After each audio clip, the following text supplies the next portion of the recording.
Doutor Eduardo Rolo conosco aqui nos estúdios da Rádio Auriverde para mais uma boa conversa. Doutor, seja muito bem-vindo. Ótima tarde para o senhor. Que bom recebê-lo mais uma vez. Obrigado, Léo. Ótima tarde a todos. Vamos lá. Doutor, como que funciona o tratamento da apneia do sono com o uso do aparelho específico ou de aparelhos específicos para isso? Bom, o aparelho intraoral para tratamento dos distúrbios respiratórios do sono, ronco e apneia do sono, é um dispositivo em que o dentista do sono, o especialista, ele vai construir de forma individual, de forma pessoal, esse aparelho para a pessoa que está apresentando ronco e apneia do sono após o diagnóstico feito por meio do exame do sono chamado polissonografia. Esse exame é importante porque ele vai nos indicar qual o melhor aparelho que nós temos para usar no paciente. Depois disso, o paciente tem que ser examinado, as condições orofaciais do paciente são analisadas, uma série de exames físico na consulta são analisadas. A partir daí, o profissional vai construir esse aparelho. Então, aqueles procedimentos corriqueiros dentro da odontologia vão acontecer, moldagem das arcadas superior e inferior, e aí o dentista vai processar esse aparelho no laboratório, a gente chama de laboratório de prótese. A partir daí o aparelho escolhido o melhor modelo, porque veja, Léo, existem mais de 50 tipos de aparelhos para ronco e apneia do sono descritos na literatura. Em torno de 20 aparelhos são bem documentados e relatados pelo FDA, que é o órgão americano que regula todas as questões de aparelhos, de medicamentos, etc., de tratamentos para a área da saúde. Desses 20, digamos que tem em torno de 12 aparelhos realmente muito bons e que podem ser utilizados. Então, a partir disso, eu seleciono o melhor aparelho para a anatomia daquele paciente após o exame, confecciono o aparelho e aí esse aparelho vai ser instalado na boca do paciente, para ele aprender a usar, para ele aprender a colocar na boca, porque ele se prende na maxila e na mandíbula, nos dentes superiores e nos dentes inferiores. Evidentemente que o aparelho é feito para você usar ele só para dormir, então quando o paciente estiver indo dormir, ele coloca o aparelho. Bom, para que o aparelho funcione, ele precisa de uma regulagem. Então existem aparelhos não reguláveis e aparelhos reguláveis. Então eu já adianto que os aparelhos reguláveis são melhores. Por quê? Porque você consegue encontrar um posicionamento desse aparelho que dá uma melhor resposta terapêutica para acabar com o ronco e com a apneia do sono. Então, a partir da instalação do aparelho, esse aparelho é regulado para que o efeito dele possa acontecer. Essa regulagem é uma dose, em que você vai incrementando essa dose por um período, algumas semanas, não é de uma vez, e aí o efeito que o aparelho promete fazer vai acontecendo aos poucos, dependendo da física, da cinemática, do movimento de regulagem desse aparelho. Então, o aparelho ele faz exatamente o quê? Ao colocar o aparelho na boca, estando regulado na posição de tratamento, na posição terapêutica, onde ele consegue fazer o efeito dele, que é o quê?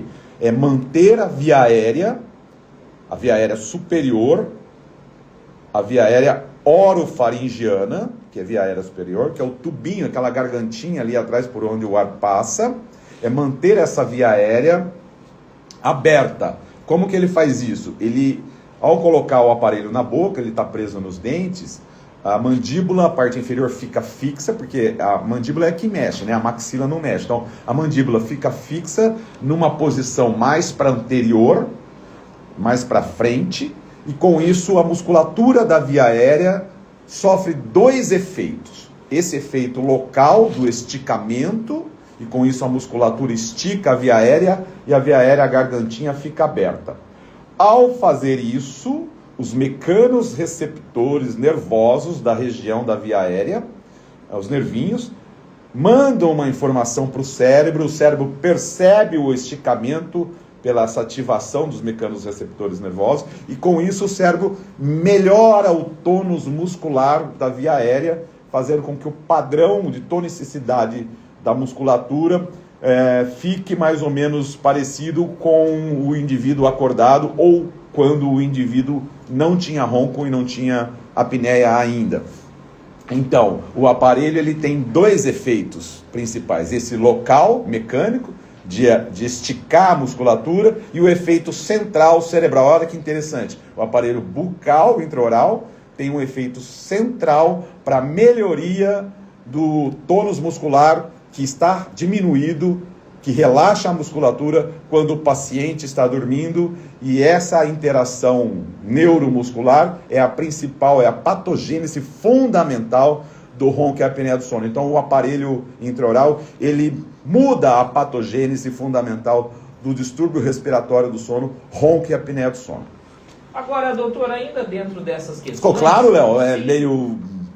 né? Claro, são muitas informações. São muitas informações. Mas né? Dá para entender, claro, ainda mais o senhor didático do jeito que na forma de explicar as coisas. E de que forma esse aparelho ele atua para melhorar a respiração durante o sono, doutor? Então, com esse efeito de abrir a via aérea, esticar a via aérea, a garganta, quando você está dormindo, você está respirando. A respiração não acaba quando você está dormindo, porque senão você morre, né, por parada respiratória. Então, o ar está entrando e ao passar pela garganta ali, pela via aérea orofaringiana, o fluxo aéreo não encontra mais a musculatura obstruindo a passagem desse fluxo aéreo. Por quê? Porque essa musculatura está esticada, então o tubo se abre.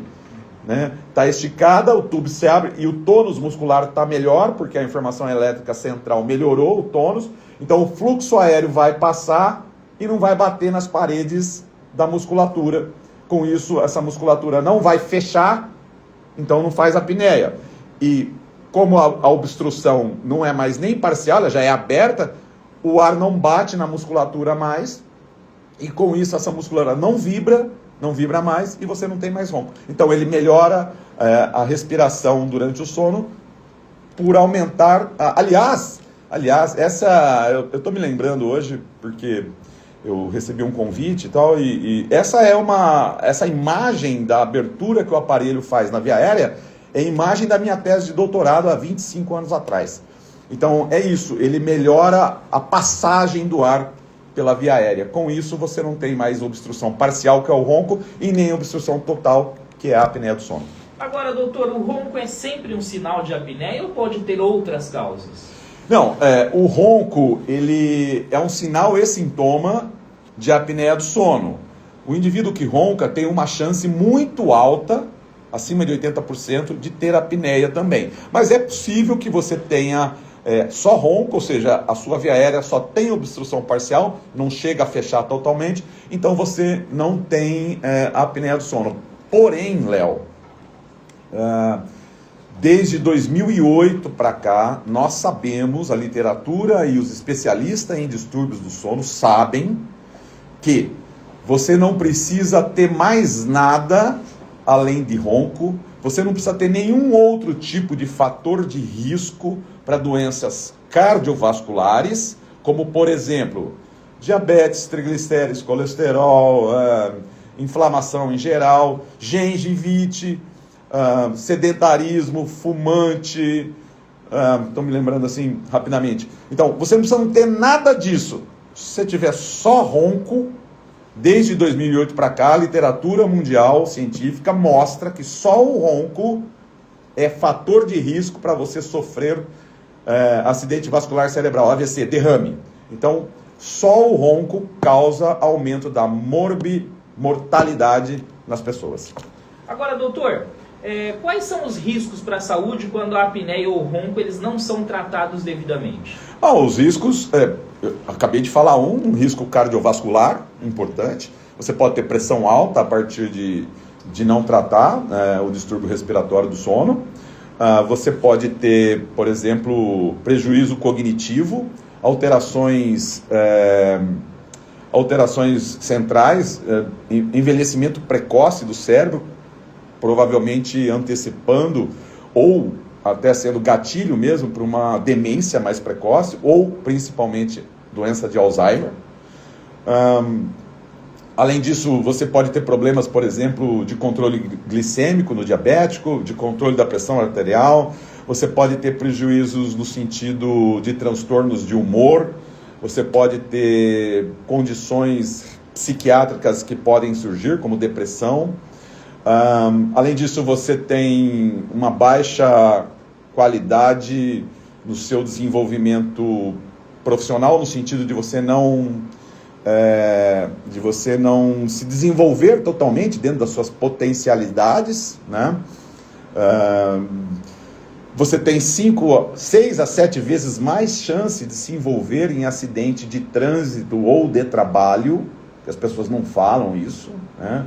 Por exemplo, vou dar um motorista de qualquer equipamento elétrico ou um motorista de ônibus, automotivo ou aviação aérea. Eu me lembro muito dessa questão de aviação aérea, assim, eu me pergunto, né? As pessoas têm que fazer aquela admissão das leis trabalhistas, etc. Enfim, alguém checa o sono desses profissionais? Né? Porque o indivíduo que tem apneia do sono, ele tem 6 a 7 vezes mais chance de se envolver em acidentes. Então, assim, a gente não pode fechar, não pode não ver isso, não pode não enxergar isso, né? Existem riscos, por exemplo, com relação à parte masculina, parte de sexualidade masculina, impotência sexual, pelo menos 25% de impotência sexual é relacionada à apneia do sono. Os urologistas em geral sabem disso, a Sociedade Brasileira de Urologia sabe disso. Léo, olha, tem tanta coisa que dá para falar, mas basicamente é isso. O fato de você estar sonolento logo pela manhã, né? Você tem a sua produtividade cai muito, né? Você não desenvolve suas potencialidades. Daí a obesidade vamos dizer assim, o ronco e a apneia do sono faz parte da síndrome metabólica, né? Que é açúcar no sangue, que é triglicérides, que é colesterol, que é pressão alta, que é obesidade, que é a apneia do sono. Tudo isso, eles são coisas que se complementam, um piorando o outro, né? De um certo sentido. A apneia dificulta você perder peso, você tem mais peso, piora a sua apneia, né? Então é um fator de risco. Não é necessariamente o causador. O causador, nós já discutimos isso, Sim. Você está bem por dentro disso, mas é lógico que se o indivíduo ganha peso, ele tende a ter um sono pior, uma apneia mais grave, né? Enfim, tem trabalhos mostrando, por exemplo, lesão de nervo óptico por apneia do sono. Tem trabalhos científicos mostrando isso. Então, assim, tem uma enormidade de consequências que as pessoas podem ter. Por exemplo, o sangue da pessoa ela não fica tóxico exatamente por causa da apneia do sono, mas você tem dessaturação do oxigênio sanguíneo. Cai o oxigênio no sangue, sobe CO2. Então, esse sangue circulando em várias partes do corpo, inclusive no cérebro, né? Talvez seja uma das explicações de um envelhecimento precoce do cérebro. Câncer de mama e apneia do sono, a literatura descreve claramente que a apneia do sono tem chances aumentadas de levar a câncer de mama na mulher e de próstata no homem, por exemplo. Então, assim, é uma enormidade de problemas. Por quê? Porque a apneia do sono e ronco faz essa questão do oxigênio sanguíneo e faz também uma coisa que eu explico há muito tempo isso. Piora muito a principal função do sono, que é a faxina do cérebro, das toxinas que se acumulam no cérebro durante as nossas atividades do dia a dia. Isso existe, isso ocorre. Em 2013 foi descoberto o sistema glinfágico, que é análogo ao sistema linfático no corpo todo, mas não achava-se que no cérebro não tinha a linfa, mas foi descoberto o sistema glinfágico em 2013.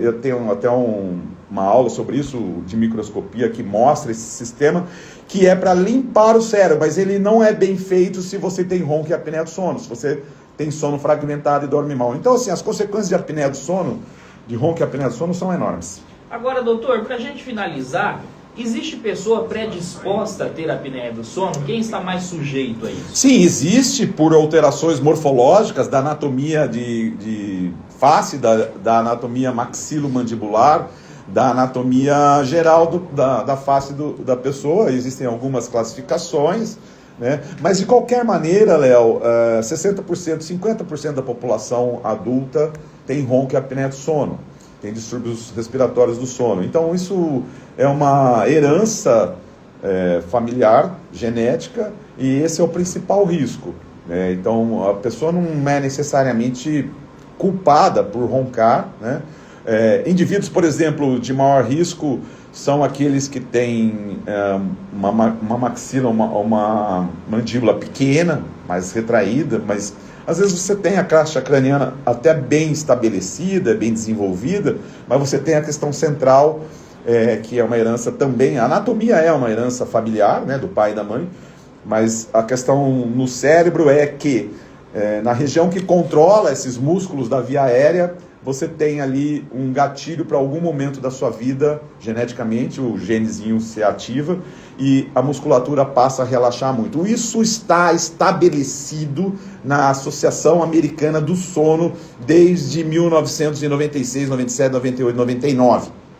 É isso. Agora, se você ganha peso, se você é fumante, se você, enfim, ingere algum tipo de substância que é mais depressor do sistema nervoso central, como álcool e substâncias equivocadas para induzir sono, você tem uma chance e também um fator de risco a mais para fazer a apneia do sono. Muito bem, esse é o Dr. Eduardo Rolo conosco aqui na programação da Auriverde. Doutor, as pessoas que quiserem encontrá-lo nas redes sociais, conhecer do seu trabalho, como devem fazer? O Instagram e o YouTube, o dr.eduardorolo com 2 L's. Muito bem, é fácil. Final de semana abençoado para o senhor, doutor. Valeu, Léo, muito obrigado.